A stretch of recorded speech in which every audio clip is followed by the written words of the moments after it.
ሰላም የተወደዳችሁ ቅዱሳን፣ ዛሬ በልብ ያለውን አንድ ሐሳብ ላካፍላችሁ ወደ እናንተ መጥቻለሁ። እንግዲህ ሁላችንም እንደምናውቀው በዚህ ዘመን እግር ኳስ ለብዙ ሰዎች መዝናኛ፣ ስፖርትና የጤና እንቅስቃሴ ቢሆንም ለአንዳንዶች ግን ጣዖት የሚመስል ደረጃ ላይ ደርሷል። እግር ኳስን ጨምሮ ስፖርት መጫወት ወይም መመልከት በራሱ ኃጢአት ላይሆን ይችላል።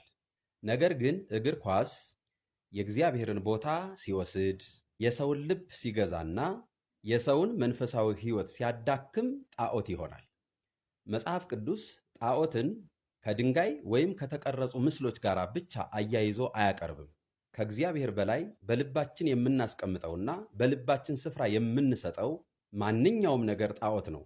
ከቃሉ በላይ ቅድሚያ ከሰጠነው የጸሎት ጊዜያችንን፣ የአምልኮ ጊዜያችንን ወይም የቤተሰብ ግንኙነትን የሚበላ ከሆነ ጣዖት ነው። የዘወትር ርዕሶቻችን ስለ ቡድኑ ወይም ስለ ተጫዋቹ ከሆነ ጣዖት ነው።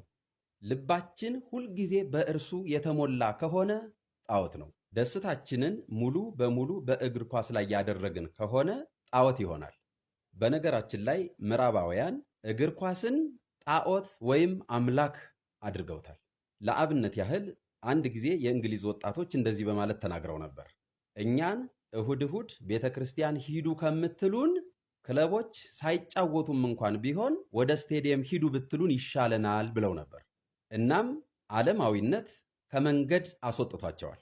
እኔን እንደሚመስለኝ ዛሬም ቢሆን የቤተ ክርስቲያን ትልቁ ፈተናዋ ሰይፍ ወይም ስደት ሳይሆን ዓለማዊነት ነው። ጌታችን መድኃኒታችን ኢየሱስ ክርስቶስ ልብህ ባለበት መዝገብህ ደግሞ በዚያ ይሆናል ብሎ አስተምሯልና ልባችንን በምን ላይ እንዳስቀመጥን ሁላችንም ልንፈትሸው ይገባናል።